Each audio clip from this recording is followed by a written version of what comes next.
All right, welcome guys. It's Nick with MarketMakersMethod.com, and I'm here to bring you quite an introduction, just so we have all the basic concepts, all kind of marked down, just so we understand before we actually get into all the curriculum in this course. So in this lesson, we're going to be covering everything from pips. So what is a pip? How do I calculate pips? How do I calculate them on my MT4 platform?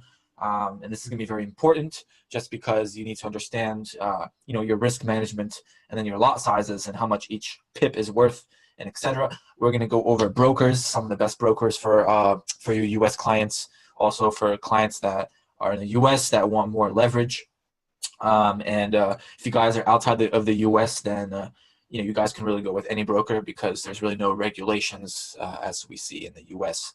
Order types, we're going to go over order types and lot sizes, okay? So without further ado, let's get right into this lesson. So what in the world is a pip? Okay, so we always see pips. You can call them points.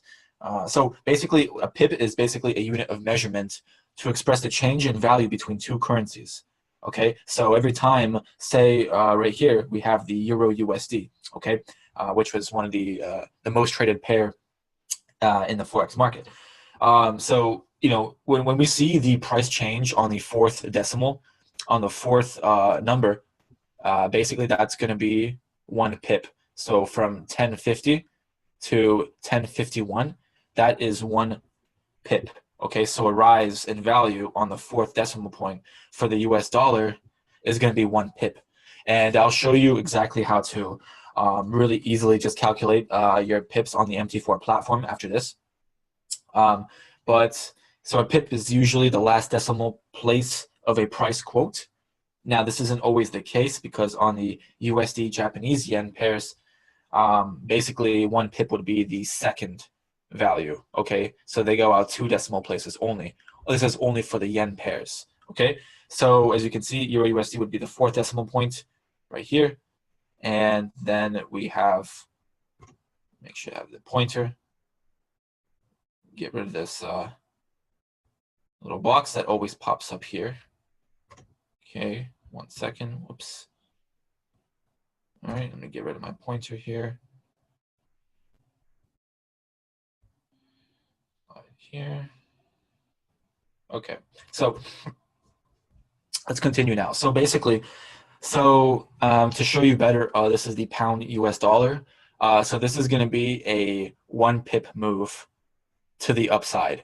So price went from 1.3536 to 1.3537.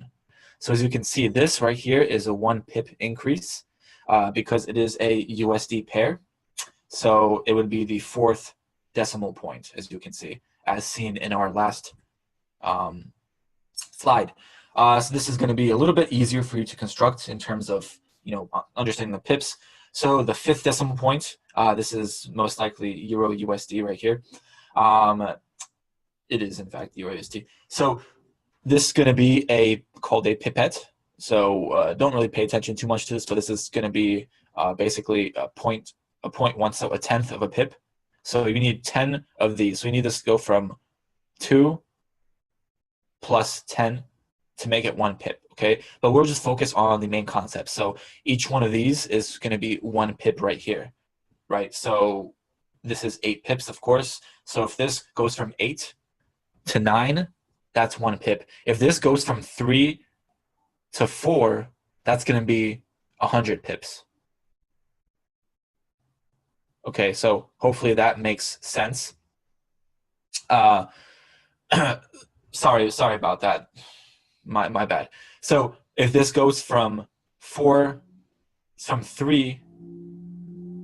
to 4, that's going to be 10 pips. Okay, so my bad. And then this right here, if this goes from 5 to 6, that's 100 pips. And then if this goes from 1 to 2, that's 1,000 pips. Okay, so you have the illustrations right there. And right here, don't need to really worry about this. You're not going to really see this moving much at all, even on the monthly time frame. So what is a lot? Okay, so now that we've covered pips, which I'm going to show you how to calculate them, now we're basically going to be talking about what a lot is. Okay, so in the past, spot Forex was only traded in specific amounts called lots. Okay, and this is basically the number of currency units you will buy or sell. So a standard size for a lot, right? One standard lot, if you've heard the word one standard, it's going to be 100,000 units of a currency. Okay, so don't get overwhelmed now if you don't understand this. We'll get right to the numbers. So there's also mini lots, micro lots, and nano lots, which we don't really focus on nano lots at all. It's really just going to be mini and micro. And those would be, for the mini lot, would be a 10,000, which would be a tenth of a standard lot. Then we have 1,000 units micro and then 100 units for nano. So what do I mean by this? Okay, so let's assume that we'll be using 100,000 unit, right? One standard lot size. So we will now recalculate some examples to see how it affects the pip value. So this right here would be your mathematical formula for understanding the pip value. And not all pip values are the same. The Swiss franc pairs actually pay the less, and gold and Japanese gold and pound pairs are going to actually pay the most. So as you can see here, we would do, so let's say the exchange rate is 119.80, right? What we would do is, okay, so we'd take our 0.01, divide that by 119.80, times it by a standard lot, right? If we're using a standard lot. And then that would come out to be $8.34 per pip. Now the same would apply for the USD Swiss franc, which would be $6.87 per pip based off of the mathematical formula that we have here. Okay, so in cases where the US dollar is not quoted first, the formula is slightly different. So it's going to be a little bit different, as you can see. So let's say the exchange rate was 119.30, and don't worry, guys, this is just for you, for you kind of like numbers people that really want to understand the numbers. But I'm going to show you guys a more simple way that you don't really need to do any type of math at all, because once again, we're here to understand the strategy and not learn math. That was back in your school days. Once you're a mathematician, of course. Anyways, let's get back to it. Okay, so 119.30, right? That's the exchange rate for EU, for EU. Okay, so we're going to do 0.001, right? This, because this is a 1 pip, right? This represents 1 pip, right? Remember that, the fourth decimal point? So that's why we're multiplying that by the current exchange rate, and we're going to multiply that by 100,000, because that's 1 standard. We're trying to calculate what 1 standard is for 1 pip move. Does that make sense? So it's going to equal 8.38 times the exchange rate again, which is going to give us about $9.99, round that up to around $10 per pip on Euro USD. Same thing applies for cable, which is the pound USD. Okay, so now here's a better representation of what we're looking at. So this is going to be 1 standard lot, which is going to be 100,000 units of currency. We have a mini lot, which is going to be, so then we have a mini lot right here, which is going to be 10,000 units of currency. So a mini lot is going to be 1 pip. A standard lot is going to be $10 a pip, right? A micro lot right here, 0.01, which is going to be 1,000 units of currency, is going to be 10 cents a pip. And a nano lot, which is only going to be 100 units of currency, 0.001. Now, many brokers won't even allow you to take nano lots. Is going to be 1 cent per pip. So you need 100 pips just to make $1, which is just crazy.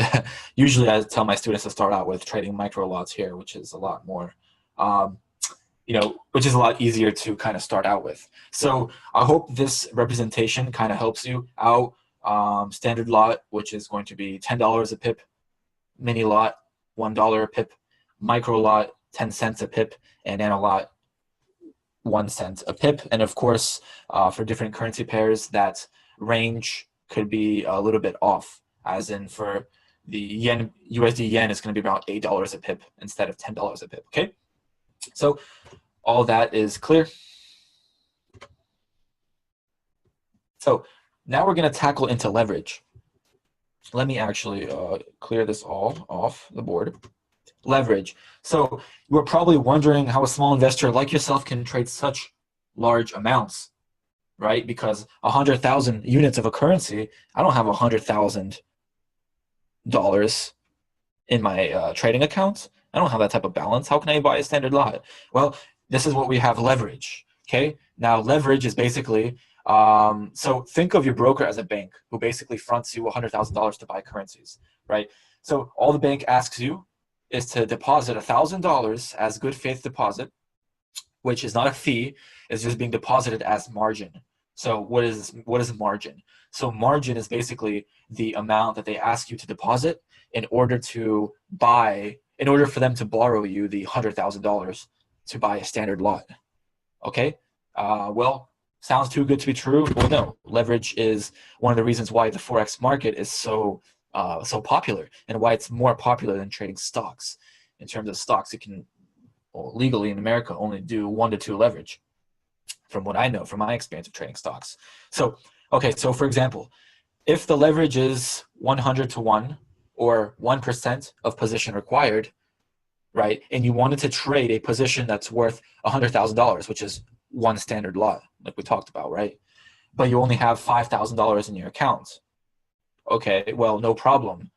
Okay, as your broker would set aside $1,000 as a deposit and let you borrow the rest. So, okay, so look at this in better terms.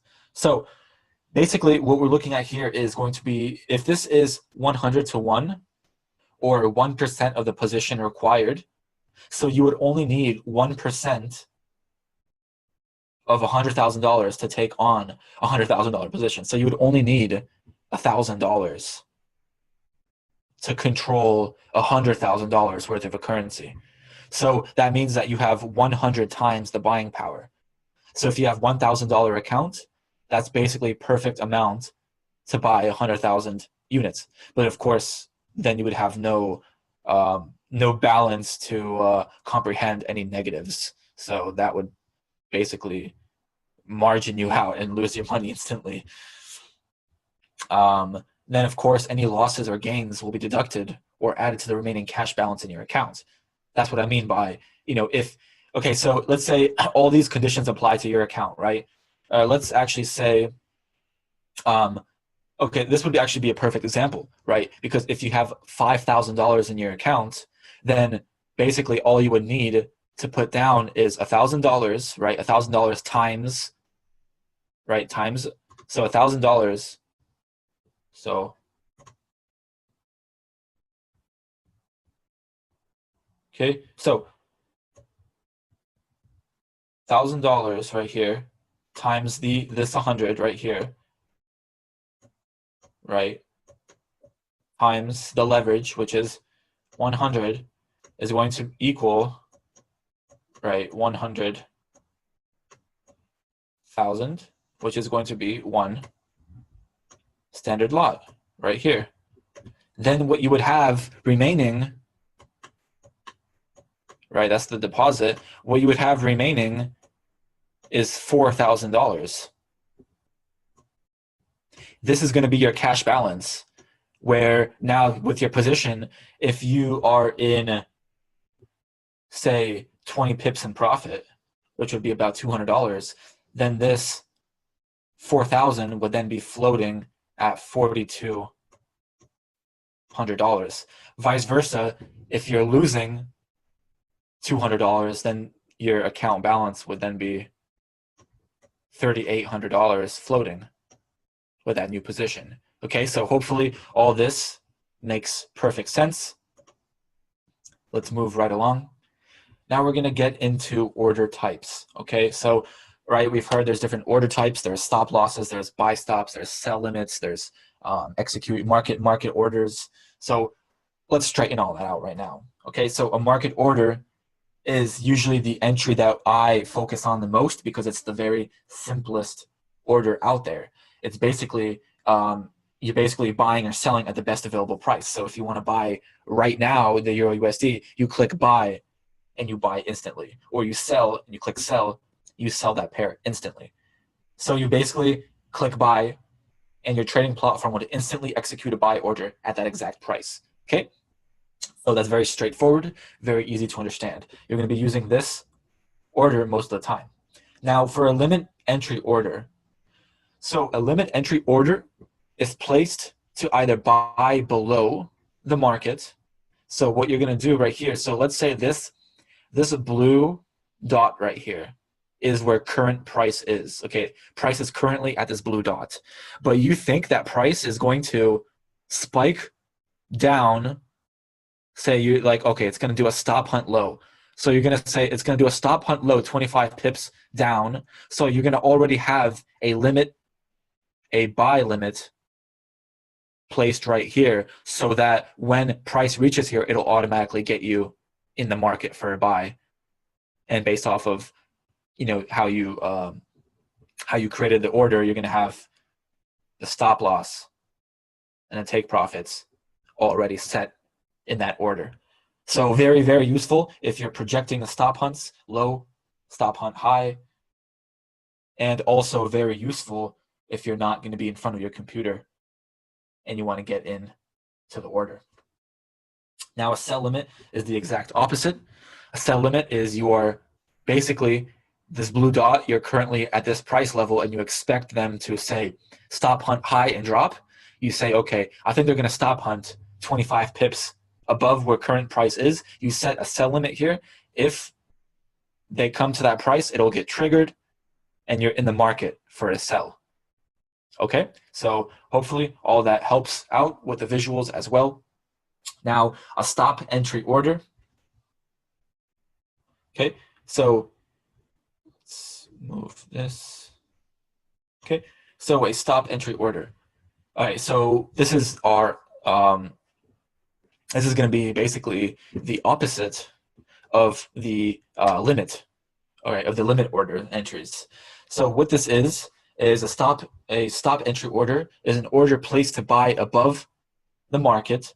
So if you're right here, right, if this right here is current price and you expect it to continue rising and you expect the bullish cycle to continue, simply all you're going to do is you're going to buy stop right here at this green line, and simply when price comes up to it, it's going to enter you in the market, and then if it continues going up, your position is in profit.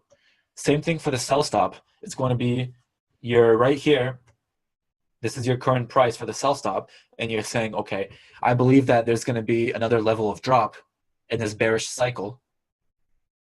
So what I'm going to do is I'm going to place a sell stop right here, and when price comes down here, it's going to get me in the market, and as it continues dropping, it's going to have me in profit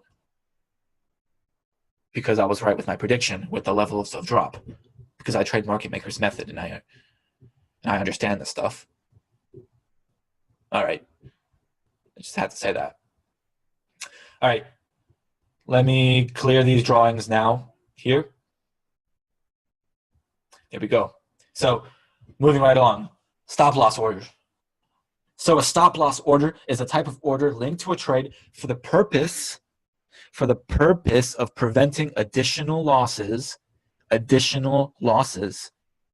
if the price goes against you. If the price goes against you. Why am I repeating this? Because please never trade without a stop loss. I don't care if you're George Soros or Paul Tudor Jones or Ken Griffin or some of the best hedge fund managers to live. Don't trade without a stop loss.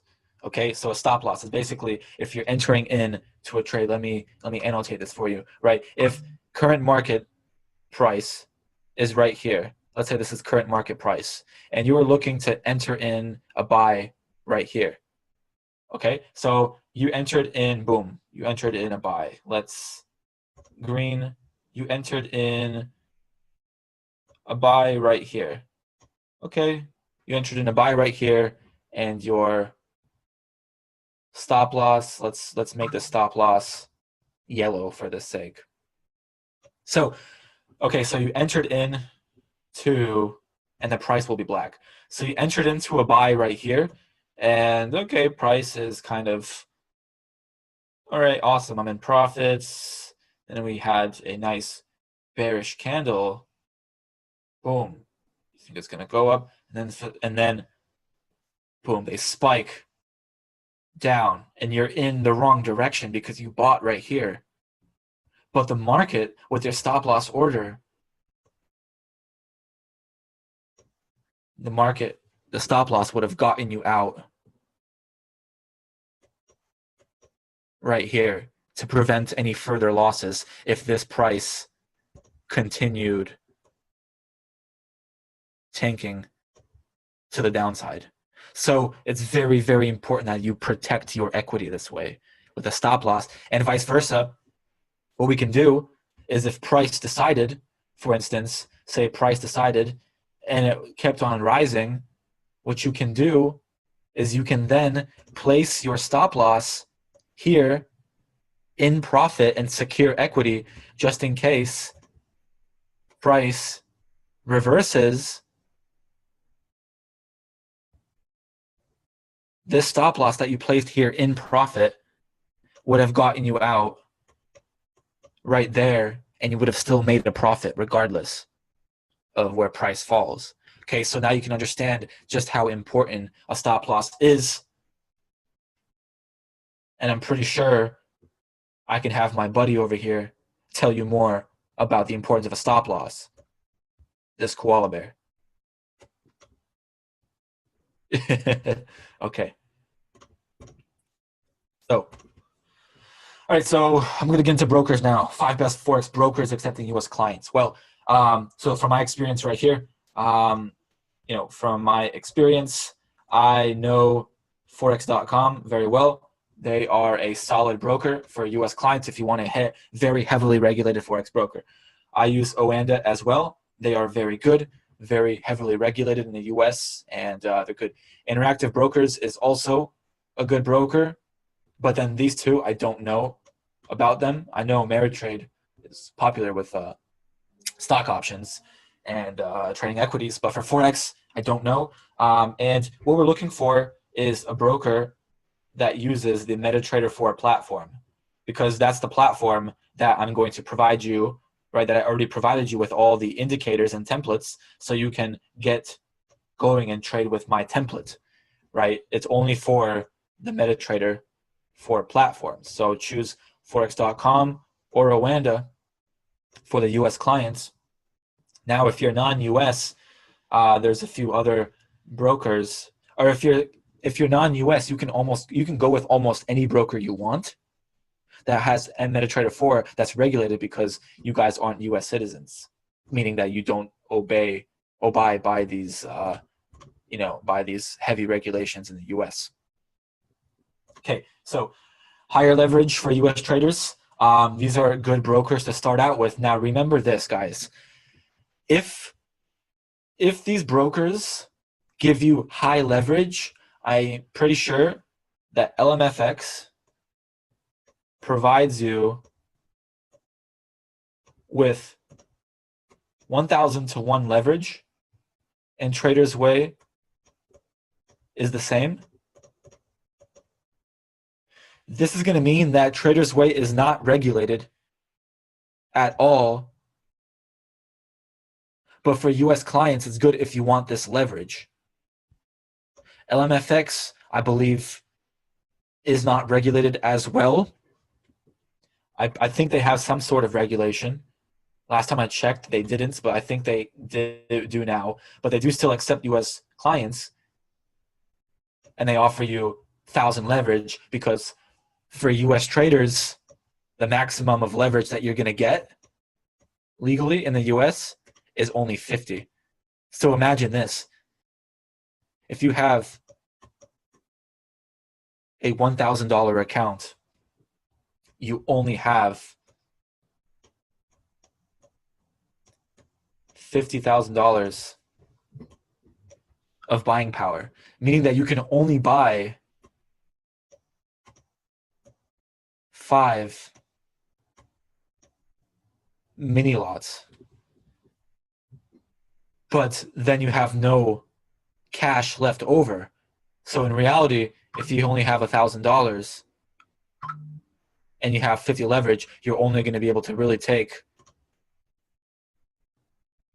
one mini lot, which is just going to control 10,000 units, which is going to be about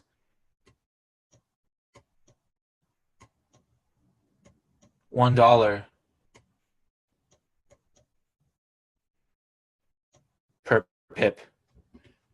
Okay? Hopefully all of you guys followed along with that. Now you can always do your own research on brokers as well, which I do recommend, which is obviously the best way to stay up to date with all the laws and regulations, because there's always some type of new broker that's always coming into the market. Some brokers are getting busted, such as FXCM, which they got busted for trading against their clients. That was a headache for me as well. Okay, so believe this is, okay, so, all right, guys, so here I'm going to show you, here's our MT4 platform. I'm going to show you exactly how to calculate your lot sizes, calculate your pips, and then, how to kind of maneuver through the platform and be able to take positions and see everything for yourself. So what we're going to start out with is our pip calculation. So this right here is Euro USD on the 15-minute time frame. We're simply going to head over right here, and we're going to click on this crosshair right here, okay? So we're going to click on the crosshair, and now we have this crosshair here. So if we want to calculate, say we got here, this is our Asian session, here's our stop hunt high. We get in off of this pin bar that's right here for our 3 hits to the high. What we want to do is we want to then click and hold and move the price to wherever we want to calculate the pips. Let's say right here. Notice that it says 253. So it's not 253 pips. What we do is we take off the last value and we only calculate the first 2 numbers. So this is only 25 pips. Okay? Are you following along? Only 25 pips. Now, if we come here and we go more down, this is 32 pips. This is 42 pips. That's 51 pips. And that's 57 pips. Okay, so that's how we calculate the pips on Euro USD. Let me show you on GU. The pips are a little bit more. So if we got in at this pin bar here, right, coming here, that's already 48 pips, 49 pips, 80 pips, 112 pips, right? We take off the last value. That's 127 pips. That's 144 pips. Okay, so that's kind of how you exactly calculate how many pips you're getting. And then, of course, for your orders, you click on New Order right here. And this is going to allow you to select the volume, right? If you're taking, say, 0.1, which is going to be a mini lot, which is going to be about $10, which is going to be about $1 a pip on pound USD. And if you simply click buy by market, that's basically a market order. That means you're going to buy instantly right now at this current price. For the sell is the same thing. You're going to sell right now instantly. Now, if we drop this down to type, we're going to do a pending order. And this is where we're going to choose from either a buy limit, sell limit, buy stop, or sell stop, right? And then you can place in where you want your stop loss to be, your take profits, and at which price you want this buy limit to be placed at, and if you want any type of expiry. Say if price doesn't reach your level in 2 hours, you can have it set to expire so that it's no longer activated. Okay, so hopefully that helps. So that's going to wrap it up for this lesson. We went over pips, brokers, order types, and leverage. So we're going to kind of dive more into trading psychology and risk management as well, just to cover all the fundamental things that you must know as a trader before you even learn a strategy. Before you even learn any strategy, you must understand the fundamentals to stay in the game and treat trading like a business and not a hobby. Okay? All right, guys, it's Nick with MarketMakersMethod.com, and I hope to see you in the next lesson. Thanks. Bye.